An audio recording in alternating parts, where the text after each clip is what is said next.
तो आज हमारी राइबोसोम की क्लास है, जो कि हम सेल पढ़ चुके थे, यानी कि कोशिका के बारे में हम पढ़ चुके थे।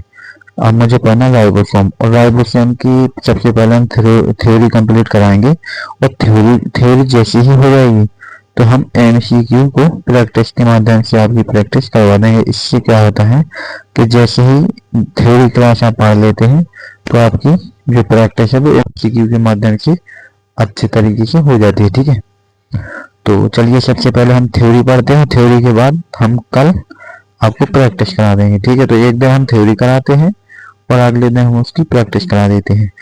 तो चलिए, साइंस में जो हमारा जो टॉपिक है अगला, वो था राइबोसोम। ठीक है, थोड़ा इसको मैं इसे थोड़ा जूम आउट कर लूँ। और राइबोसोम है क्या, तो देखो इसकी परिभाषा सबसे पहले कि राइबोसोम एक सूक्ष्म गोल या गैर झिल्लीदार संरचना होती है। इसमें कोई झिल्ली नहीं होती है। ठीक है, राइबोसोम में कोई झिल्ली नहीं होती है। ओके, अब हम बात करेंगे। देखो राइबोसोम होता है कैसा, ऐसा कोशिका के अंदर इस तरीके से होता है राइबोसोम। ठीक है, तो जो सभी प्रकार की कोशिकाओं यानी कि प्रोकैरियोटिक, देखो जो राइबोसोम होता है, राइबोसोम आपको प्रोकैरियोटिक कोशिका में मिलेगा, यूकैरियोटिक कोशिका में मिलेगा, और राइबोसोम आपको पादप कोशिका में मिलेगा यानी प्लांट सेल में मिलेगा। ठीक है, किस में मिलेगा आपको, ये प्लांट सेल में मिलेगा, और एनिमल सेल में तो 4 प्रकार की कोशिकाओं में मिलेगा, यानी कि सभी प्रकार की कोशिकाओं में मिलेगा, पाई जाती है। ठीक है, ये प्रोटीन संश्लेषण, प्रोटीन सिंथेसिस की जगह होती है। ठीक है, प्रोटीन, देखो जो राइबोसोम होता है क्या काम करता है, प्रोटीन का निर्माण करता है। बेसिकली राइबोसोम करता क्या है, प्रोटीन का निर्माण करता है प्रोटीन फैक्टरी में। ठीक है, राइबोसोम की जो खोज की थी किसने की थी, पेलेट कन ने। ठीक है, किसने की थी, पेलेट कन के द्वारा की गई थी। चलिए अब हम बात करेंगे इसकी संरचना क्या है। तो संरचना में हम देखेंगे कि जो राइबोसोम है ना, आरएनए, इसका राइबोसोम का एक भाग होता है आरएनए, इसको हम राइबोसोमल आरएनए कहते हैं। और ये राइबोसोमल आरएनए प्रोटीन का निर्माण करता है। सबसे पहले अमीनो अम्ल का इसके द्वारा प्रोटीन का निर्माण कर देता है। ठीक है, तो इसके द्वारा देखो यहाँ पर क्या लिखा है, आरएनए, राइबोसोमल आरएनए, और प्रोटीन से बने होते हैं, यानी कौन बने होते हैं, राइबोसोम बने होते हैं। ठीक है, तो जो राइबोसोम होते हैं ये किससे बने होते हैं, राइबोसोमल से प्लस किससे बने होते हैं, प्रोटीन से। ठीक है, तो राइबोसोम, राइबोसोमल और प्रोटीन से बने होते हैं। या फिर आप ये बोल सकते हैं कि जो राइबोसोम होता है वो प्रोटीन का निर्माण करता है। बस आपको शॉर्ट में सीखना है। अच्छा, इसकी 2 उपइकाइयां होती हैं, कौन कौन सी 2 उपइकाइयां, देखो राइबोसोम की एक तो है प्रोकैरियोटिक राइबोसोम, इसमें 27 मिलेगा, 50S और 30S से मिलकर बनता है। देखो इसमें छोटी बड़ी संरचना होती है ऐसी, तो जो छोटी होती है 30S की होती है, और जो बड़ी होती है 50S की होती है। ठीक है, कितने हो गए दोनों जोड़ के, 80, बट 80 नहीं होते, 10 अपने आप डिस्ट्रॉय हो जाते हैं, तो 70 बचते हैं। ठीक है, ओके, तो इसकी कहानी ये हुई। अब आ जाइए इस पर, यूकैरियोटिक राइबोसोम, इसके अंदर मैं आपको बता दूं 80S पाए जाते हैं। कैसे 80S वे कैसे पाए जाते हैं, छोटी बड़ी संरचना में नीचे की जो संरचना होती है वो छोटी होती है, ऊपर की जो होती है बड़ी होती है। यदि नीचे 40 की जरूरत है तो ऊपर भी कितने की, 60 की जरूरत है।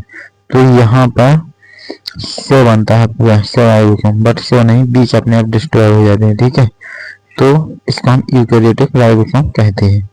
इसके द्वारा क्या होता है, तो इसके द्वारा प्रोटीन का निर्माण होता है, इसके द्वारा लिपिड का निर्माण होता है। हम बात करेंगे इसका मतलब सेल बैग इकाई जो अवसादन दर को दर्शाता है। ठीक है, इसके बाद हमको पढ़ना है राइबोसोम के प्रकार क्या होते हैं। एक बार आप थ्योरी पढ़ लीजिए, इसके बाद में आप एमसीक्यू प्रैक्टिस कर लेना है। ओके,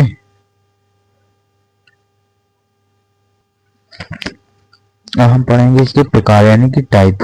तो सबसे पहले हम देखेंगे इसमें नंबर 1 कि जो मुक्त राइबोसोम यानी कि फ्री राइबोसोम, जो साइटोप्लाज्म में स्वतंत्र रूप से तैरते हैं। ठीक है, तो जो राइबोसोम होते हैं स्वतंत्र रूप से तैरते हैं, इन्हें हम क्या कहते हैं, 27 राइबोसोम कहते हैं। ठीक है, जो तैरते हैं। इसके बाद कोशिका के अंदर उपयोग वाले प्रोटीन बनाते हैं। तो राइबोसोम प्रोटीन का निर्माण करता है। शॉर्ट तरीके से सीख लो कि राइबोसोम राइबोसोम प्रोटीन का निर्माण करता है, बस। ठीक है,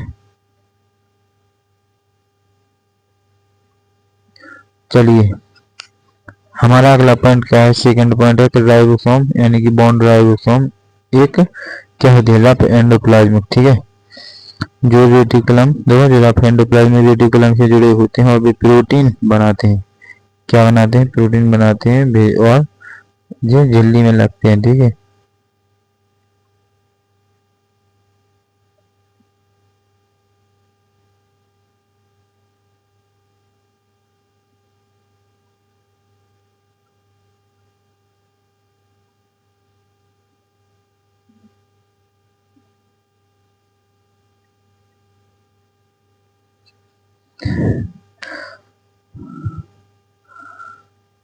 चलिए तो अब इसके बाद हम क्या देखेंगे, कार्य, ठीक है। हमको कार्य में क्या देखना है, एमआरएनए। एमआरएनए क्या होता है, मैसेंजर आरएनए होता है। क्या होता है, मैसेंजर आरएनए। ये क्या काम करता है, आरआरएनए को आदेश देता है और आरआरएनए जब प्रोटीन बनाता है तो प्रोटीन को टीआरएनए मतलब ट्रांसफर आरएनए पूरी बॉडी में ले जाता है, ठीक है। अब तो आया समझ।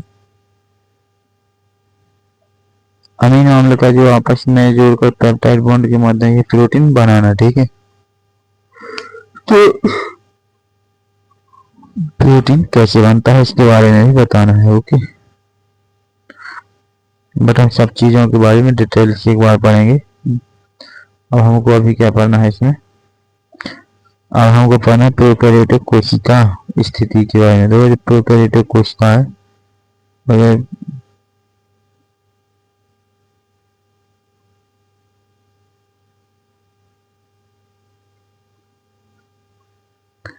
ठीक है। तो हम कहाँ पर पढ़ रहे थे अभी, अच्छा ये पढ़ानी स्थिति। प्रोकैरियोटिक कोशिका केवल साइटोप्लाज्म में है।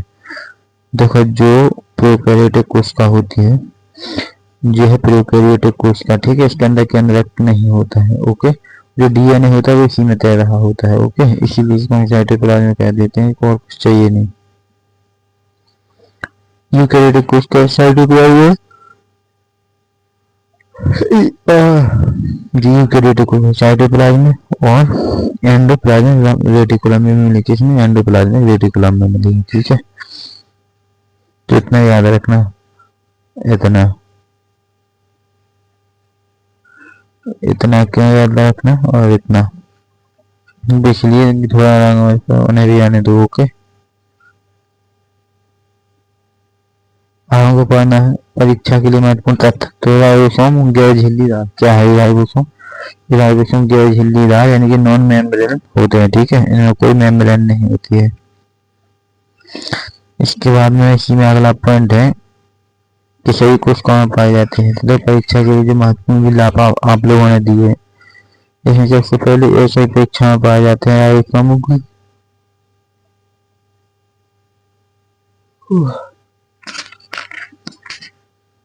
ठीक है। इसके बाद हमको क्या पढ़ना, अगला पॉइंट, वो इसका अगला पॉइंट क्या है, देखो परीक्षा के लिए महत्वपूर्ण तथ्य, राइबोसोम गैर झिल्लीदार होते हैं। अगला क्या, सही कोशिकाओं में पाए जाते हैं और इस कोशिका में प्रोटीन कार्बोहाइड्रेट है।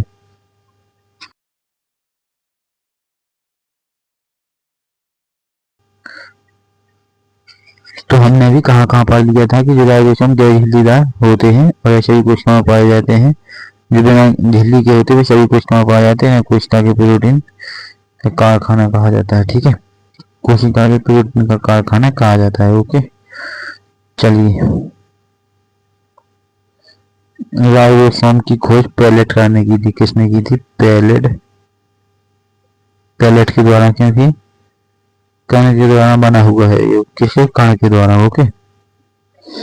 तो चलिए आज के लिए बस इतना ही। और सबसे पहले हमारा मुख्य पॉइंट तो ये है कि अभी भी वक्त है उन विद्यार्थियों के पास, अभी भी जिन विद्यार्थियों को साइंस में अपना बायोलॉजी कंप्लीट करना है, तो मानवंदन क्लासेस लेकर आ रहा है परिणाम बैच। क्या, मानवंदन क्लासेस लेकर आ रहा है परिणाम बैच, ठीक है। ये कितने का है, 299 रुपये का। बट अभी सुनो, अभी नहीं जाओ, यह 99 रुपये का मात्र, ठीक है। और 1 ईयर की इसकी वैलिडिटी, कोई नहीं देगा 99 रुपये में कोई एक सब्जेक्ट, ठीक है। और इसमें कंप्लीट आपको आपका कोर्स कराया जाएगा, ओके। इसके बारे में हम बात करते हैं तो इसमें क्या लिखना है अब कि इसका देखो इसका समय क्या है, तो समय 29 अप्रैल से स्टार्ट होगा 3 PM टू 4 PM। ओके, और इसमें हम साइंस में बायोलॉजी पढ़ेंगे 3.0 और बायोलॉजी को एकदम। तो इसके लिए कूपन कोड लगाना पड़ेगा आपको। यदि आपको 50% डिस्काउंट चाहिए तो आपको कूपन कोड MC098 यदि आप ये लगाते हैं तो आपको 50% ऑफ मिलने वाला है। ठीक है, तो आज के लिए बस इतना ही, और वीडियो को शेयर जरूर कर देना ताकि वो विद्यार्थी बैच ले सकें। ELP का बैच है और 1 साल की वैलिडिटी है। ठीक है,